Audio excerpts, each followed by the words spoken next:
So peripheral neuropathy, what I need to show you guys, because it's very different from your look, feel, move. Look only, nothing much about feel, nothing much about move. It's all the specific tests ready. Okay, alright. On general inspection, just like this one. So on general inspection, patient is sitting comfortably. There is no orthosis around the patient. Alright. On closer inspection, the attitude of the upper limb appears to be normal. There's no obvious SWAD, swelling, scar, sinus, skin changes. Any wasting, how do you see wasting of your Thenar eminence? Ask the patient to put it up, but don't stretch. Last time I used to stretch the patient this one, but I've already revised after being corrected by some prof. So just do, just naturally, just put like that. And see the Thenar muscle bulk here. Alright, then just comment any Thenar muscle wasting, no Thenar muscle wasting. Do like this. This is your hypothenar. Any hypothenar muscle wasting, compare. Alright, straight away, you place the patient's hand down like this to the dorsal aspect. Any interosseous muscle wasting, interosseous will be here, they'll be guttering. Okay, and the first one to get wasted is your first dorsal interosseous, because that's the largest muscle bulk.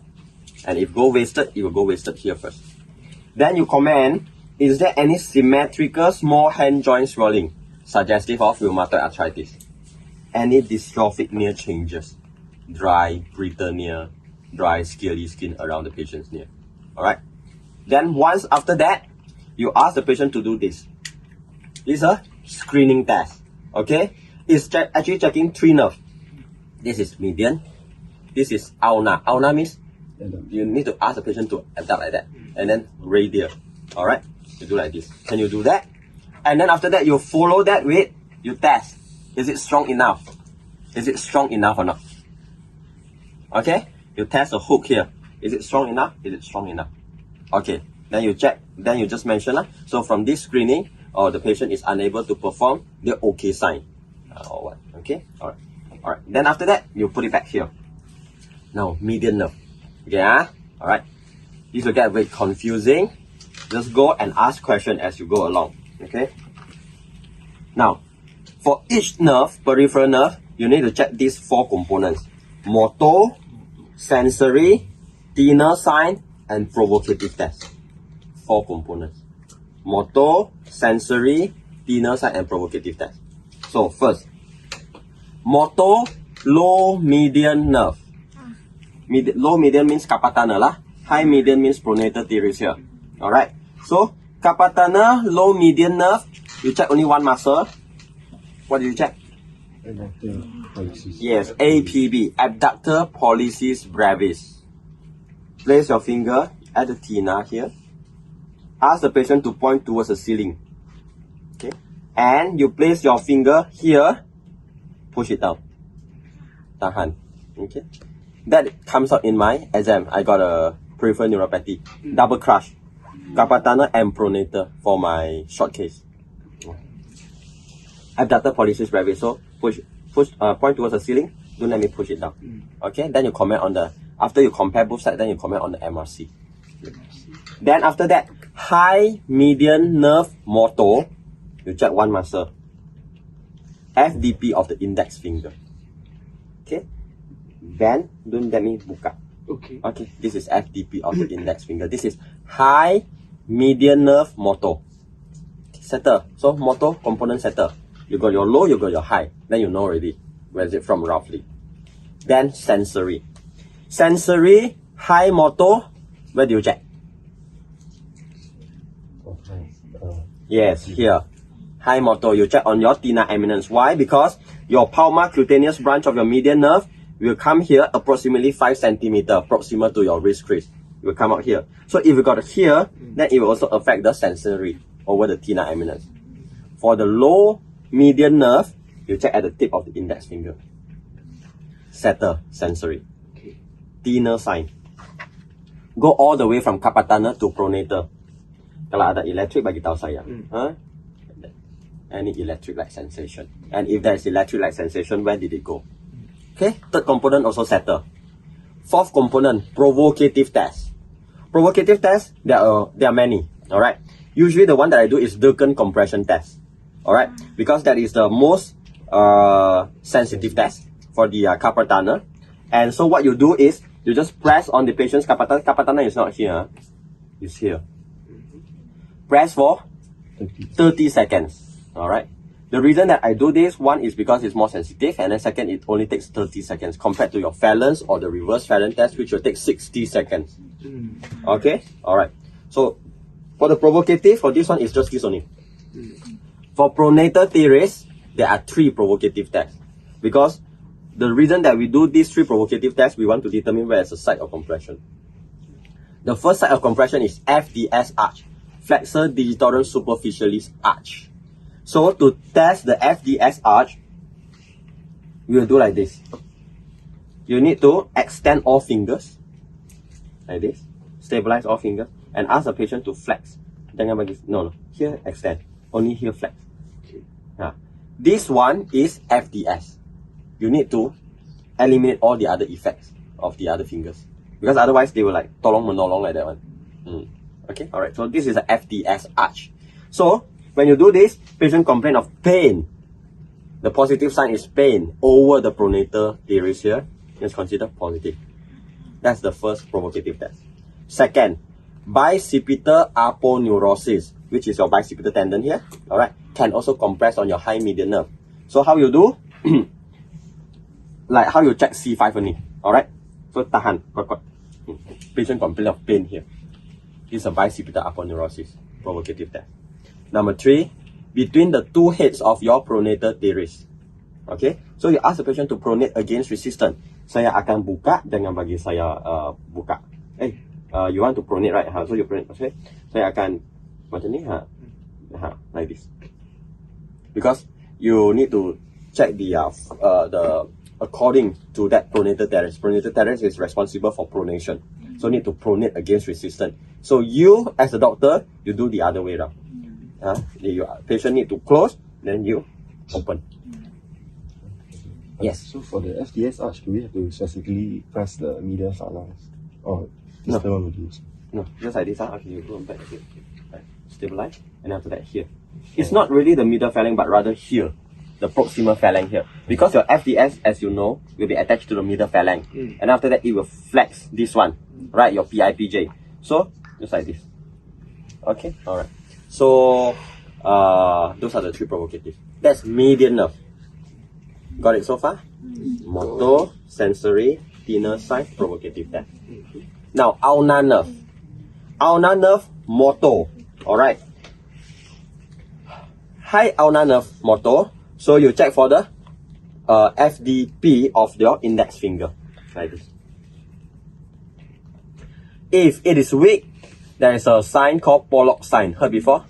Pollock. That is used to describe this FDP weakness of the index finger. Alright. So that is a high ulnar nerve. High ulnar nerve motor. Then low ulnar nerve motor, you just ask the patient to cross. Pronate. And cross. They wouldn't be able to cross. Because you got your adductor and abductor. These are all supplied by your ulnar nerve. Alright. So they wouldn't be able to. Alright. Next, sensory. High ulnar nerve. Where does it go? Ulnar. Here. Dorso-ulnar aspect, because your ulnar nerve here, and after that it would have really come up here. So if you got a high ulnar nerve, this will be affected. Dorso-ulnar 1.5 fingers. Dorso-ulnar 1.5 fingers. Alright. If it is a low ulnar nerve, you check here. Okay, low ulnar nerve. Alright. Now, you do Thenar sign. All the way. From your Guyon canal, tap along the ulnar nerve, all the way until your cubital tunnel. Okay. Now, provocative test or special test for ulnar nerve. Low ulnar nerve, what is that? Froment sign. Very good.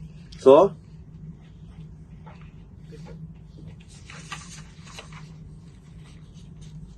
for people. Can take the last piece of it. Last piece. Got it now. Okay, got it.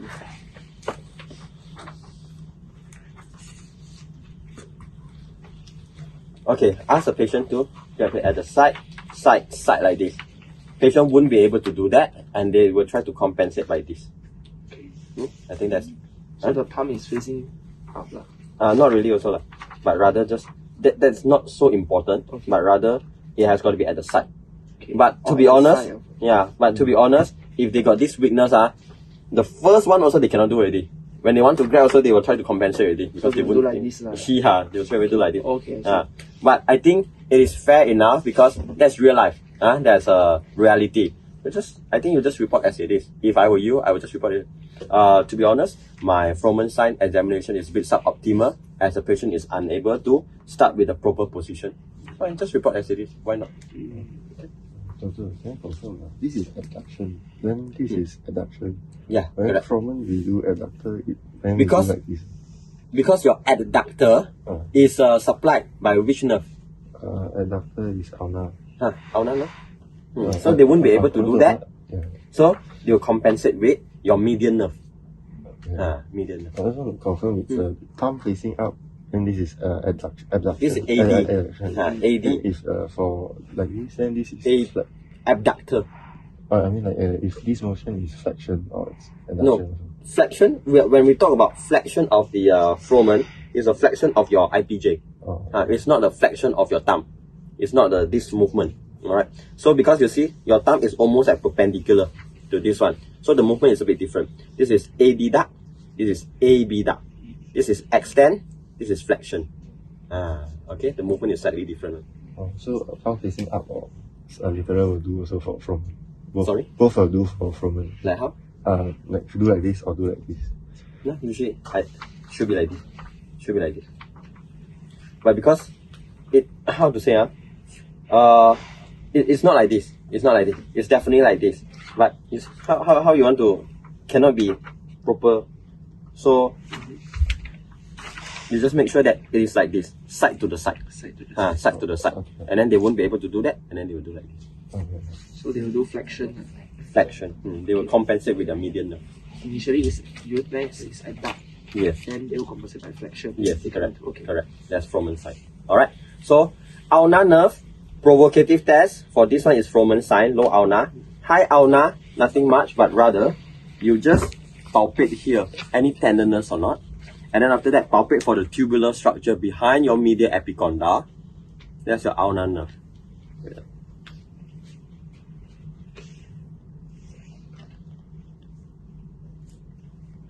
Yours, I can't really feel.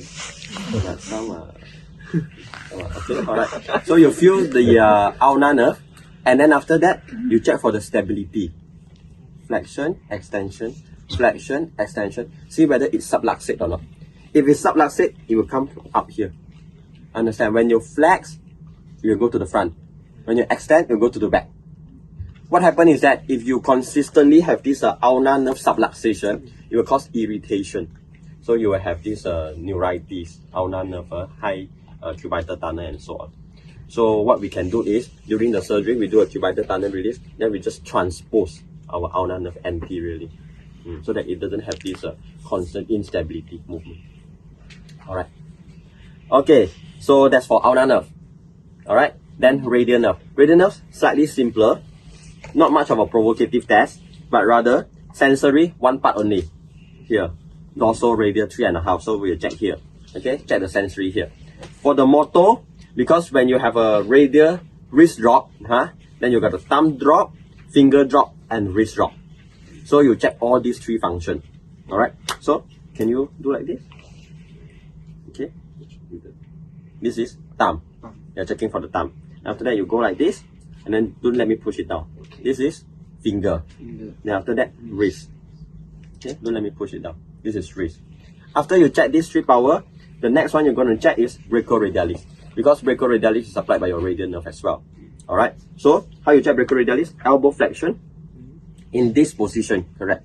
This position, and then after that, no, not supine, flexion against resistance. This is your brachioradialis function. Brachioradialis function is elbow flexion with the forearm in neutral position. That is a function of your brachioradialis. So that's how you check. So motor cover, sensory cover, Tinel sign, like this. But to be honest, we don't really do Tinel sign. Even We rarely do thinner side, and there's no provocative test. Just palpate any nerve. For example, because sometimes you can have this pin syndrome, posterior interosseous nerve syndrome. Just palpate or pain. But this pin syndrome is very, very rare. I've not seen before. I think based on the lecturers being experienced so far, I think 10 plus years, probably 1 or 2. Very, very rare. Most of the time, if you have the situation whereby you need to check the radial nerve, it's usually due to a distal humerus fracture. And then after that, the radial nerve is injured, whereby they come with wrist stroke. That's much, much more common. So you won't be able to, you won't be getting a pin syndrome in your this one. Alright. So after that, after you check all these ready, if you still got the time, then after that you need to check the hand function. So the 5 functions of the hand. Alright. Anybody know? Alright. So tripod. Ask the patient to write. See how they hold the pen. Tripod. And then after that, key pinch. Put the key there, and then after that, how they want to like insert into the door, the door lock and all that. Key pinch. Then after that, pincer grip. Pincer grip is like how? Like this. Ask them to pick up the coin. Pincer grip. Okay. Then power grip and hook grip. Hook. This is hook grip. Power grip. These are the 5 hand functions you need to check to end your examination. Alright. Then, because your differential diagnosis is definitely going to come from your cervical also, because it's very much mimic each other. So you say, I want to check for the cervical spine, any pain, any tenderness, range of motion, and you check your C5 here. If you are suspecting a median nerve, but could be mimicked by your cervical radiculopathy. Alright, because median nerve doesn't supply here. Median nerve all supply here only. Alright, but if it's coming from cervical C5 that is causing the numbness over this hand, this will be affected as well. Understand? Because C5 is here. Alright. Now, ulnar nerve doesn't supply the sensation over here. This is all supplied by T1. This is all supplied by C8 here. C8 and T1. Ulnar nerve doesn't have any branches here. Alright. So, when you check here and it is reduced, you know it's not coming from ulnar nerve already. It's coming from cervical radiculopathy. Okay? Understand so far? Go back and go through the video and all that. So only then you'll be able to get very systematic. High or low. Median or ulnar or radial. Only then you can discuss. Otherwise you cannot go into discussion and all that. Okay, any questions so far? Just ask. We also offer to check the vascular status. Yes, definitely you have to check the vascular status as well. Just check the radial. Definitely have to. So I want to ask, like, for muscle power with more than one muscle, the muscle action movement that is more than one muscle. For example, the adductor, then there's the APB by median, then the APL also is by pin. Then how do you know which one is? But here you're not checking the EPL. Here you're only checking the APB. Abductor pollicis brevis. So you just press on here, you feel the Thenar. Adductor pollicis longus is not helping this movement. Adductor? Adductor pollicis longus like not really. But because it's of a different attachment, basically we are checking this movement because APB is attached here. Attached on the radial aspect of your proximal phalanx here. So it is specific to this movement. Alright, so you just check the APB. Then the APL is how? EPL. Abductor pollicis longus. Abductor pollicis longus. Usually we don't have to check that power, but rather it will come to you in a De-Quervian tenosynovitis. Okay, because that's the first dorsal compartment. Your De-Quervian, they will have pain here. Alright, so the 3 tests that you do for De-Quervian can be divided into active and passive. Anybody know any name of these tests? What test? What test? Anything else? Froment, Fingerstein and eye cough. Okay, alright. So the active test is called what test? Wrist hyperflexion and abduction of the thumb. WHAT. Wrist hyperflexion and abduction of the thumb. Alright. So ask the patient to do this. Flex the wrist and abduct. The patient abduct on their own. That's why it's called an active test. Alright. So then you resist against resistance. Okay, this is an active test for Fingerstein. This is called what test? It is in fact the most sensitive test. Alright. Then after that, the passive test. So active test, because patient do themselves, so it is actually less painful for the patient, more gentle on patient. The passive test is we do for them, or patient use their own finger to do. Alright. So you grab your thumb and then grab it like this and then go down. What test is this? Eye cough. This is called eye cough test. Alright. Now, if you read some of the literatures, or not literatures, maybe your textbook, especially the medical student textbook, I think some authors are still very much confused. Alright, the eye cough and the Finkelstein. But when we go to the postgraduate level kind of a textbook, none of them is confused anymore. Alright, so eye cough test is like this. Go like, and then patient complain of pain over here. Finkelstein's test is like this, and you pull. For example, you do like this, go down, I pull. This is Finkelstein. But if you just Google the image and all that, all wrong one. They will say this one is Finkelstein. Alright. So you need this kind of session to clarify. Otherwise, you'll do eye cough and Finkelstein wrongly.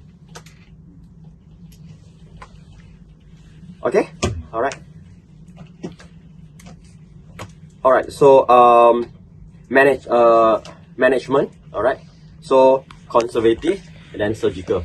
Alright. Conservative, rest, activity modification, give all this neuropathic medication, and then you can give some steroid injection, for example, Kapatana and so on. And you can also give spleen, Kapatana spleen, okay? Or you can give a Pronator spleen, okay? Or the Cubital tunnel spleen. So all these got spleen one. But sometimes the patient might not be very compliant to it, that's a problem, alright? So may not have a very good outcome, alright? Then if the indication for surgery, it's exactly the same question that I got a few days ago during my exam. What are your indications for carpal tunnel release?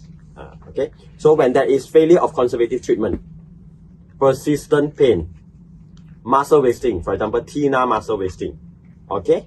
And then after that, the other one is functional limitation.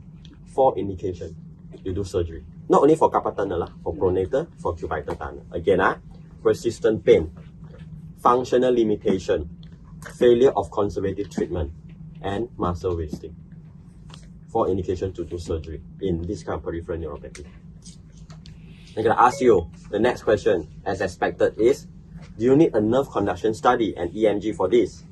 Do you? No, because all these are clinical diagnoses. You must remember this concept. Carpal tunnel, cubital tunnel, you just do like what I do just now. It is a clinical diagnosis. However, in certain cases, for example, there is equivocal findings. Because to be honest, we human are not made just that simple. Median already supply this 3.5, ulnar supply 1.5. That is in majority of the patient. But sometimes this median and ulnar can overlap one. With radial and all that, it can overlap. Alright? This is what we call anomalous interconnection. Anomalous interconnection. So that's why when you got your weakness over here, but your sensory loss is here and all that, then you are not sure, then looks like from cervical, like not looks, doesn't look like from cervical. Those are the indications. Then you do an NCS and EMG. Doubtful cases, with no clear-cut clinical findings. Alright, only then you do an NCS and EMG to determine nature and the severity of compression. Nature, location, and the severity of compression of the peripheral nerve.